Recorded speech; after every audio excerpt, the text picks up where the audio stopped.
கர்த்தருடைய பரிசு நாமத்திற்கு ஸ்தோத்திரம் உண்டாவதாக. இன்றைய ஜீவவார்த்தை நிகழ்ச்சியை கேட்டுக்கொண்டிருக்கும் அனைவரையும் கர்த்தருடைய பரிசு நாமத்தினால் வாழ்த்துகிறேன், ஆசீர்வதிக்கிறேன். இன்றைய தின தியானத்திற்கு தேவன் கொடுத்த வேத பகுதி அது சங்கீத புஸ்தகம். அதில் 29ஆம் சங்கீதம் 11ஆம் வசனம். சங்கீதம் 29:11. கர்த்தர் தமது ஜனத்திற்கு பலன் கொடுப்பார், கர்த்தர் தமது ஜனத்திற்கு சமாதானம் அருளி அவர்களை ஆசீர்வதிப்பார். இன்றைய தினம் இதை கேட்டுக்கொண்டிருக்கும் தேவ பிள்ளைகளே, கர்த்தர் உங்களுக்கு பலன் தந்து உங்களை ஆசீர்வதிக்க வல்லவராக இருக்கிறார். இந்த வருடத்தின் கடைசி நாட்களில் இருந்து கொண்டிருக்கிறோம். நம்ம ஒருவேளை இதுவரைக்கும் எனக்கு ஒன்றுமே நடக்கலைன்னு நினைக்கிறீங்களா? கவலையப்படாதீங்க. காரியங்கள் உங்களுக்காக எல்லாமே நடக்க ஆரம்பித்து விட்டது. தேவ திட்டத்தின்படி உங்கள் வாழ்க்கையில் ஒவ்வொரு காரியமும் நன்மையாகவே நடந்து கொண்டிருக்கிறது, நடக்க ஆரம்பித்து விட்டது. அதை விசுவாசித்து தேவனுக்கு நன்றி சொல்லுவதால் காணப்பட வேண்டும். ஒன்றுமே இல்லைன்னா அது உண்மையிலே ஒன்றுமே இல்லாமல் தான் இருக்கும். ஆனால் இருப்பதில் பார்த்து தேவன் எனக்கு கொடுத்துருக்காருன்னு நம்ம அதை வாயில அறிக்கையிடும் போது நம்மளுக்கு தேவன் கொடுத்தவைகள் அனைத்தும் நமக்கு தெரிய ஆரம்பிக்கும். இது ஒரு பெரிய நம்ம மனதில் இருக்க ஒரு பெரிய அதை எப்படி சொல்கிறது, ஒரு பெரிய பிளாக். இது நமக்கு ஒன்றுமே இல்லைங்க எனக்கு அப்படின்றது வேற, எனக்கு இருக்குதுங்க எல்லாமே கொடுத்துருக்காருங்கன்றது வேற. இது நம்ம எந்த இடத்துல இருக்கோம், நம்ம எதை பார்க்குறோம்? நிறைவை பார்க்கிறோமா இல்லை குறைவை பார்க்கிறோமா? தேவன் எல்லாத்திலையும் நிறைவை பார்த்தார். கர்த்தர் என்னுடன் இருக்கிறார், இயேசுவை நான் விசுவாசிக்கிறேன்னு சொல்லிட்டு இதுவரைக்கும் நடந்த குறைகளே பார்த்து கொண்டு இருந்தோம்னா நம்ம வாழ்க்கையில நிறைவான காரியங்களுக்கு போகவே முடியாது. ஆனால் தான் தேவன் இதில் அழகா சொல்றாரு, கர்த்தர் தமது ஜனத்திற்கு பெலன் கொடுப்பார். அப்ப தேவன் தான் பெலன் தர வேண்டும்.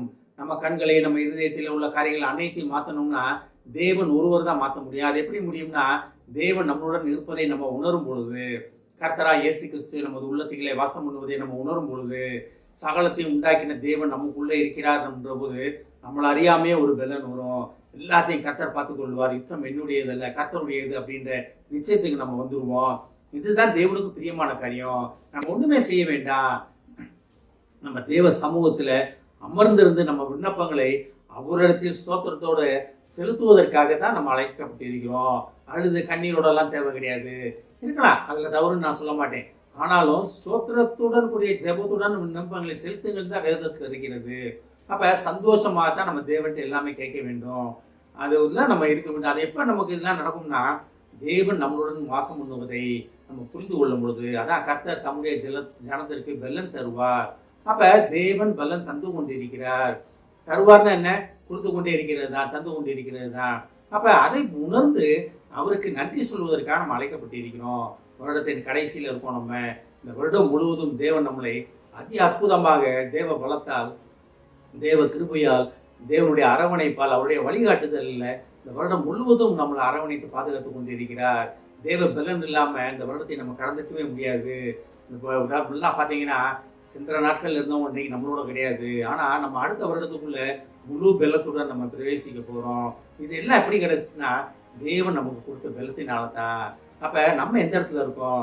இன்னும் எனக்கு ஒன்றும் கிடைக்கலையே, இன்னும் ஒன்றும் கிடைக்கலையே அப்படின்ட்டே இருக்கோமா? இல்லை, தேவன் கொடுத்ததில் நம்ம சந்தோஷப்பட்டு தேவனை சோத்திருப்பவர்களாக, தேவனை ஆராதிப்பவர்களாக, தேவனுக்கு நன்றி சொல்பவர்களாக இருக்கிறோமா? ஒரு தேவைகள் பார்த்தீங்கன்னா உலகத்தில் தேவைகளுக்கு ஒரு முடிவே கிடையாது. அது யாராக இருந்தாலும் சரி, தேவைகளுக்கு முடிவே கிடையாது. தேவனுக்குள்ள இருக்கவங்களுக்கும் அப்படிதான். அது இன்னும் எனக்கு தேவ பலன் வேணும் ஆண்டவரே, இன்னும் எனக்கு பலன் வேண்டும் ஆண்டவரே, நம்ம கேட்டுக்கொண்டே தான் இருக்கோம். ஆனால் தான் எசேக்கியேலில் சொல்ற பார்க்குறோம், நம்ம நீச்சல் ஆழம், அதாவது முழங்கால் ஆழம், கணுக்கால் ஆழம், அப்புறம் முழங்கால் ஆழம், இடுப்பளவு ஆழம், அப்புறம் நீச்சல் ஆழம், யாரும் நீந்தி கடக்க முடியாததுன்னு தான் நம்ம அதில் வேதத்தில் படிக்கிறோம்.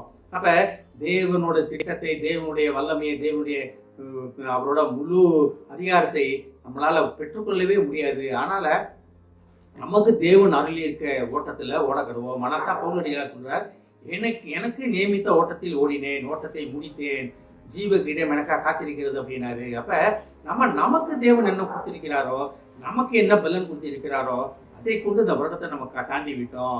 அடுத்த புதிய வருடத்துக்கு புதிய பலனால், புதிய கிருபையால், புதிய நன்மையால் தேவன் நம்மளை வழி நடத்த வல்லவராக இருக்கிறார்.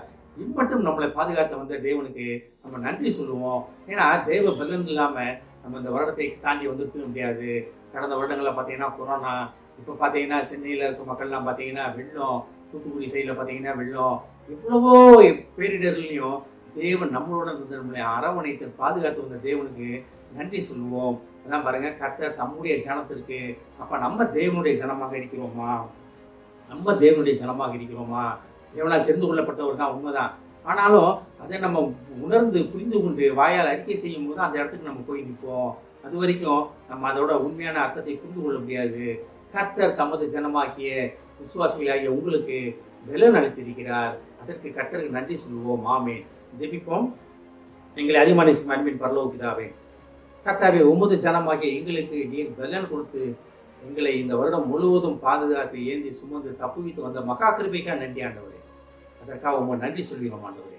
உமது சமூகம் எங்கள் முன்பாக சென்று வழிகளை செவ்வைப்படுத்தி இந்த வருடத்தின் கடைசி நாட்களில் கொண்டு வந்து நிறுத்திய மகா கிருபைக்காக நன்றி நன்றி நன்றி ஆண்டவரே. இதை கேட்டுக்கொண்டிருக்கும் ஒவ்வொருவரையும் ஆசீர்வதிக்கிறோம் அப்பா. ஒவ்வொரு குடும்பத்தையும் ஆசீர்வதிக்கிறோம் ஆண்டவரே. குடும்பத்தில் உள்ள ஒவ்வொருவரும் உமது பலனால் நிரப்பப்பட்டு உமக்காக ஓடி ஊழியம் செய்ய போவதற்காக நன்றி ஆண்டவரே. நீர் தெரிந்து கொள்ளப்பட்ட பாத்திரம் ஆண்டவரே. ஆசீர்வதிக்கிறோம் அப்பா. இயேசுவின் மூலமாய் கேட்கிறேன் நல்ல பிதாவே. ஆமென். கர்த்தர் உங்களை ஆசீர்வதிப்பாராக.